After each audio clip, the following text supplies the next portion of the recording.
I've been a banker all my life, worked in the financial industry most of my life.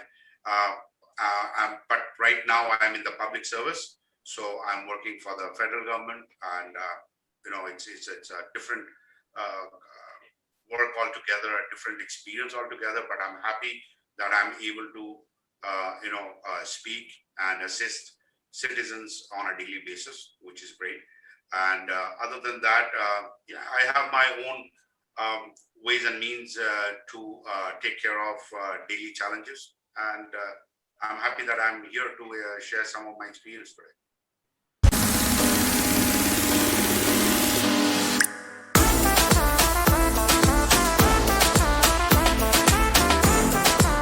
Thank you for doing this.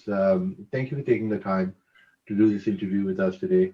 Uh, as you know, we at the Brown Dad have a purpose. Are you aware of what that purpose is? Yeah, I kind of have a little background about it as to how the brown dads have their day-to-day struggles with their life here in the Right, country, and how they take the time and how they have to find ways and means to help their family and bring up their family. right, right.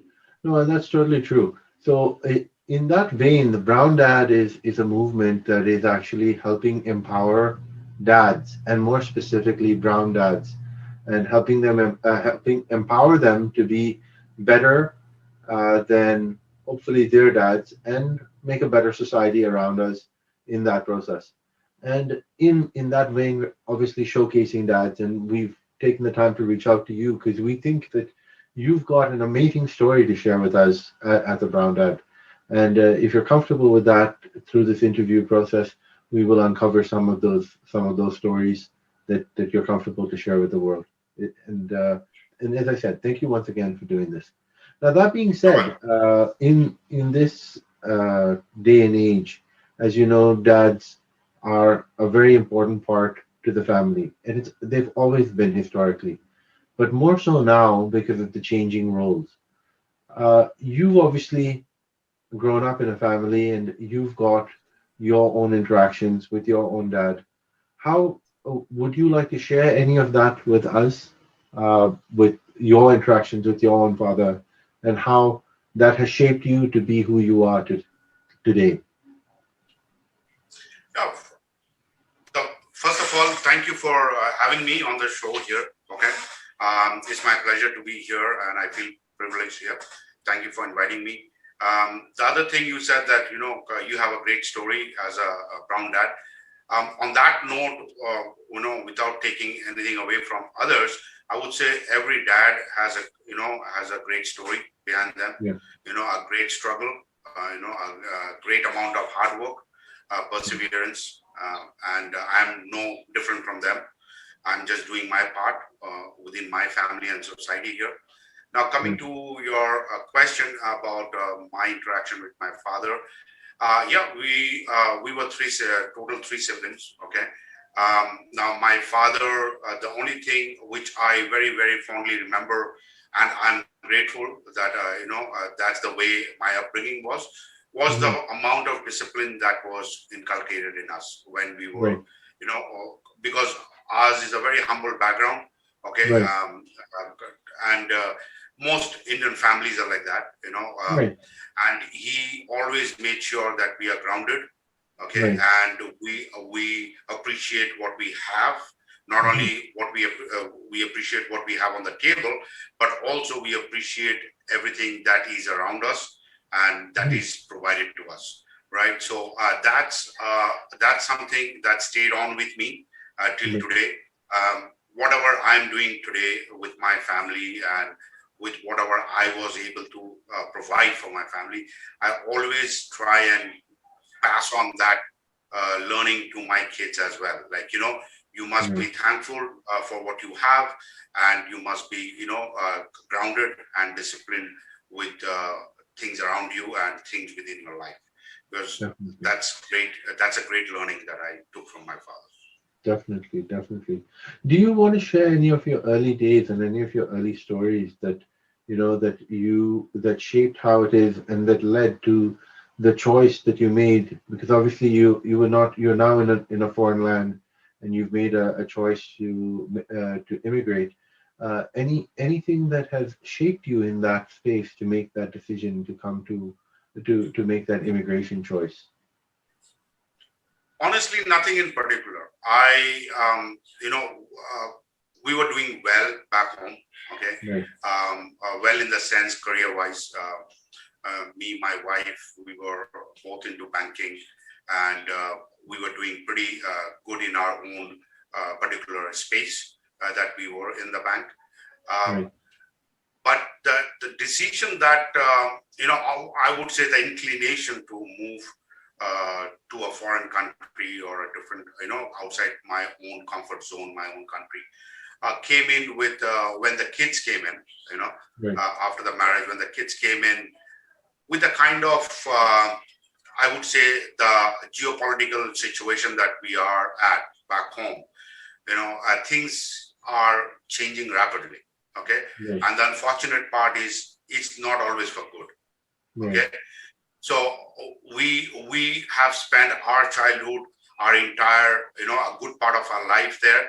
So we could do a ball to ball or a orange to orange comparison as to where Mhm. things were a couple of decades back, Right. politically, or say, from all other aspect, be it the safety of the citizens, be it the political part of it, be it the education, the culture, the population, be the pollution, Right. everything involved. We Right. could do that comparison, and we, Right. unfortunately, when we did that comparison, and most of people in my age would agree to me, most of them, I'm sure, is that when we do that comparison, we always found things to be on a deterioration side. Mhm. Things were Mhm. changing, or things were moving towards bad to worse. Okay, Right. let's put it that. Right. Not maybe like there will be an argument on this. I don't want to go in that, but then Right. yeah, like I'm talking about, say for example, the employment situation, the education situation, the pollution situation, Right. the crime situation, the political situation, everything. At Have least me and my wife, we didn't find something good that we can leave for our kids. If we stayed there.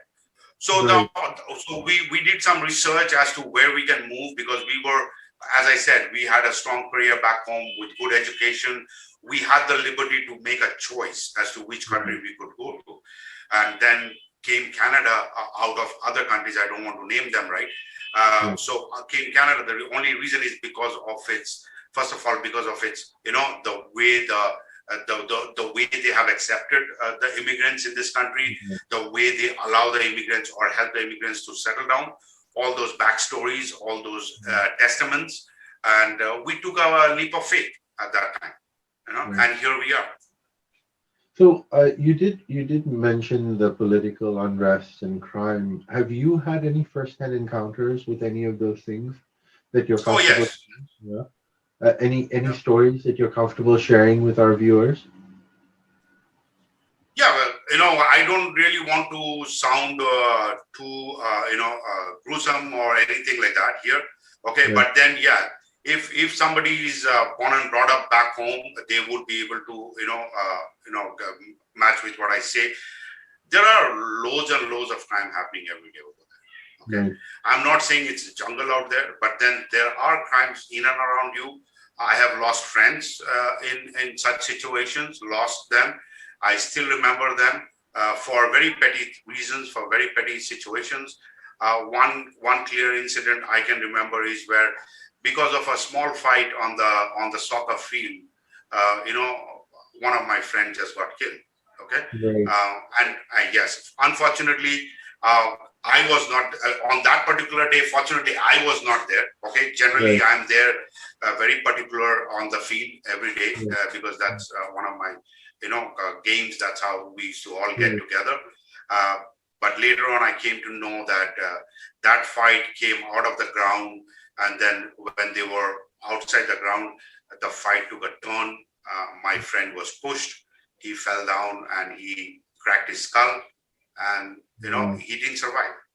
Wow. and we Yeah, were only like around, we were only like 16 or 17 years old that time. So you can yeah. imagine losing a friend at that time, at that age, uh, when That we can violence hardly is understand life. We right, had to go through a trauma of death, you know. right, right, It's very difficult. It's very right. difficult. And that violently too, and experiencing that violence firsthand is just something uh, traumatic on its own, right? I can fully Exactly. understand. Now, Exactly. and that's obviously led you to make better choices in your life and those decisions, and obviously formulating those decisions to then lead to immigration. Uh, as part of your immigration and this journey of now coming to a new land, what is it that you find most challenging in your fatherhood uh, of all things? I think, what I'm going through is nothing different from other parents who have immigrated to this country. Okay. Yeah. Now, for us back home, one of the most, biggest pride is our culture. Okay. Right. Our culture, when I say our culture, I don't only mean festivals, I mean like the entirety of it, be it the Mhm. food, be it the way we respect our elders or treat our youngers, or Mhm. the way we deal with our language, the way we have, respect for the environment around us. It's different here. Okay. Right. And that's something that is, that's something that I struggle sometimes to inculcate in my children. I know, Right. they have their own mind, they have their own, little thoughts about things around them. But sometimes, as parents, when we try to like push too hard to Right. inculcate them, with them, the goodness of the culture that we come from, they misunderstand. Okay, Right. so that's when it becomes a challenge, right? Right. To make them understand why it is important. For example, a small example I'll give you. When we came here, and we interacted with our kids' friends, informally, Mhm. outside the school, like on birthday parties and all, they address you by your first name or by your last name. Sorry, Mhm. okay, Mister So and So, right?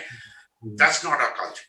I'll give Mhm. you an example. That's not our culture. You know very well, back home, we always address our parents, friends, or our older, relatives as whatever the relation is, like uncle or auntie or, whatever, nana Mhm. or, Right. whatever. Right. So that was a shock. That was surprising for us here. But then Right. we understood as time went by that that's the way things are. But Right. when we talk to our children and we tell them, no, no, you should not be addressing them by their last name, you should Mhm. try and tell them uncle. They find it like, a little weird, right? Why should we Right. do that? Because my Right. friends don't do that when they Right. come and talk to you, right? Right. So those are the challenges, those are the struggles that or that Right. comes through when we Definitely. immigrate to this. And I mean, furthermore, the person that's being addressed as well is not used to that greeting of uncle or auntie, because they're being used to being called Mr. So and so. If they're not used, it's a new challenge for them as well on that front, right? So definitely, I definitely see that, and a culture shock is definitely a big challenge. Obviously, you've now been here for some time, and you've had the luxury of moving from one job to another job where you feel that you're more settled, and you've also made some decisions around investments and things of that sort. Do you have any advice for our viewers around how to consider dealing with any of these challenges, and what would be a general approach to take to towards reaching a solution for any of these challenges? No, I had my own share of challenges. I'll be very honest with you. Okay. I'm still not 100% settled, if I can say that. The reason being, I think when you immigrate to a country, your full Mm. potential is not even considered, number one. Okay.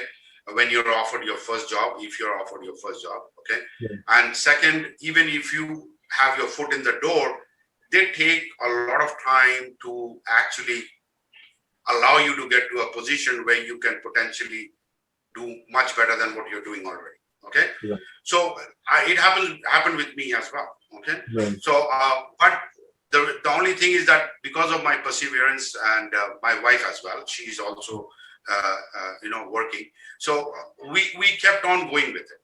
Okay, Right. we did not mind that. Okay, we had to take a step down or a step sideways, Right. just to establish ourselves, and Right. that has always been there here. I don't want to really go into too much details about it, but it is very challenging. It's not easy. I know people who have come from outside the country, they would agree with me most occasions. But again, as a as an educated person, or as a responsible parent, or responsible citizen, we Mhm. have to also make our own little, I would say, investments around us. We also have to make our own savings.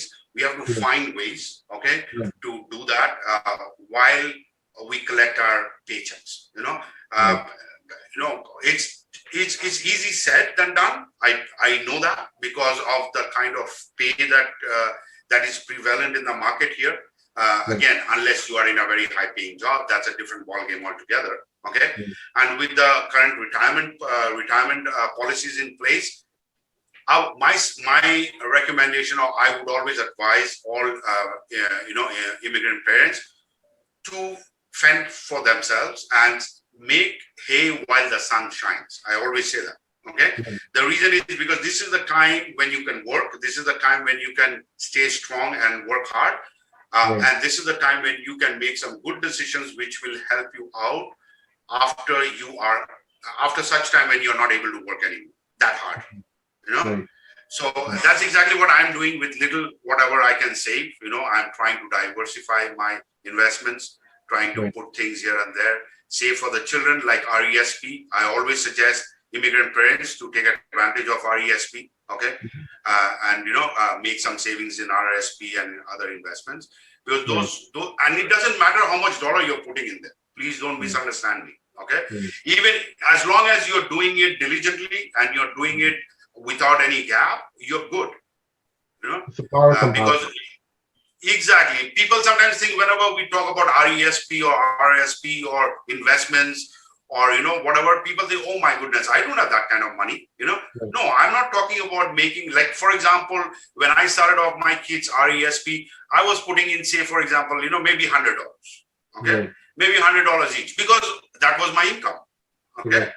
that was my income. I was not making that much money, but as things moved on, I could move that 100 to 125 to $200 to Whatever. as much as I could increase it. Correct. I Right. always suggest that to everybody else. You can start small and then you can slowly build on that. Right. Okay? Right. But you have to start, because unless you start, you get nowhere. Correct. And the 1,000-mile journey begins with that first step, right? One step, yes. Correct. Thank you, and thank you for doing that, and thank you for that wonderful advice to all our viewers. Now, I do want to ask.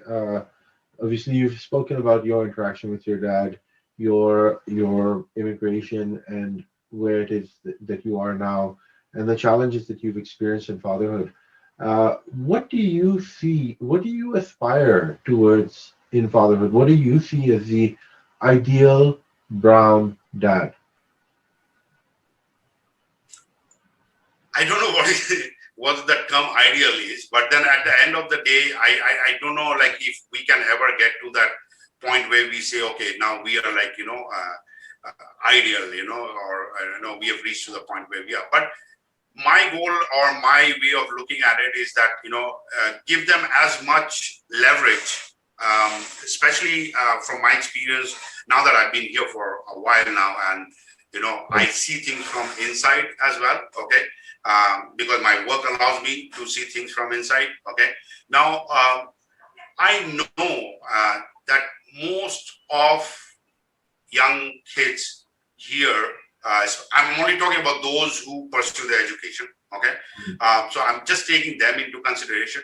So people who pursue their education, in most cases, I see they start off their career, or they start off their higher studies with a loan. Okay, with a loan called OSAP. Okay, particularly in Ontario.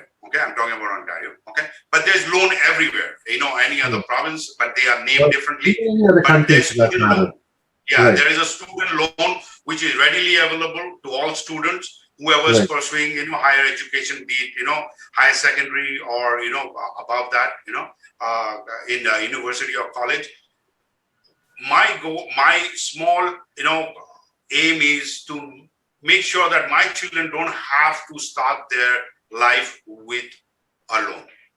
Okay, even if it's a student loan. What a wonderful I thing. know, Yeah. I'm overthinking about it. Some parents think, oh, what the heck? What the big deal about it? Okay, they will pay it off. Yes, they will pay it off. But my thing is, if I can save them from few years of less stress, even if it's maybe 2 years or 3 years, because eventually they are going to get into the same rut that we are in. When Right. I say rut, I mean like they will get into car loans, they will get into mortgages, they will get into different other things to take care of, like credit cards and all. Obviously, I cannot be there to pay it off for them every time, right? But at least I can give them this leverage right now with my little bit of discipline and saving habit, okay, um, where they don't have to really worry about paying off their student loan right after their college or Right. university. Right. That's my little contribution towards the way things are here. As you said, the ideal father. That's one. The Right. other, yes, if I can help them set up something, in their in whatever they want to do next, Mhm. even if, say, for example, my kid wants to do something in the line of media arts or something, and if I can get her of a nice little camera, I can invest that for her. I Mhm. would give her that leverage. I would not tell her go work in Walmart first or Right. in wherever in a dollar Right. store to get that Right. money. Yes, that is nothing wrong. Please don't Right. misunderstand me. But Right. I'm saying that will divert her mind from focusing on her studies right now, Right. rather than earning money, right? So if I can help her out with, if I have it, I'm only saying if I have it, okay. Correct. Why not? If that gives her a little start, smaller things like that. All right. Right. So yeah, that's my way of like doing little things for your family, giving them a bigger leverage or turning that into a bigger leverage for them tomorrow. That's my way of looking at being an ideal father. No, definitely. So it's wonderful. It's wonderful that you know that you have these wonderful aspirations of being able to take care of your family financially, being able to provide for them, and being able to give them the freedom. And you had some great financial advice to the rest of our viewers as well. I think that pretty much sums up what we'd like to touch on today. Is there anything else that you'd like to share with us, or anything that you'd like to share with our viewers, specifically to empowering them in this brown dad space? I'm in no position to advise anybody anything, because I'm learning each day as well as days are passing. I'm learning, I'm adapting to the situation. My only way of looking at life here is that it's easy to complain, because when we complain about food, we complain about, not having the same kind of friendship that we used to have back home, and many other things, right? The winter, the biggest discussion point, right? Right. But again, to all those viewers out there, if it ever crosses your mind, just think one thing, boss. You are here by your choice, okay? Yeah. If you are here by your choice, you better fight it out, right? Because if we keep complaining about it, we are getting nowhere, right? Correct. So I have adapted that in my life. Instead of complaining, I find ways and means to make it to my advantage. Let's put it With that way. that. Yeah, Correct. yeah, adaptability, or how to make it to my advantage, how I can do things better, right? I'll give you one quick example. Like, when we Mhm. back home, we have so much options to have our money put in the bank and get it built up by fixed deposits and higher rate of interest and whatnot. Correct. We don't have that the option here, right? We Right. don't have monies don't grow in your bank account if you put them Correct. here, no matter how Correct. long you keep it. Correct. But can I complain about it? No, I cannot. Can I change the situation here? No, I cannot. So what I have to do is I have to find ways and means to make my money work for me, Correct. rather than I work for the money. Correct. My way of looking at it is how I can make my money work for me, right? So diversify your money, rather than keeping it in a bank account. Look for ways and means to safely have your money invested so that it multiplies. Maybe One. not exuberantly, but on a regular level, let multiply, right? So Definitely. I'm just giving you an example. Yeah, yeah, definitely. Consistency is the key, and I think that that's great. The diversification and making sure that the discipline of maintaining that consistency is where it's at, which I think is very important. Thank you, Ajoy Saha, for joining us at the Brown Dad today, and more importantly, for sharing all those lovely insights, all the challenges it is to be a dad. We hope to empower dads everywhere, one dad at a time, and more importantly, brown dads. This was season 1, episode 1 from the team at the Brown Dad. Thank you for watching.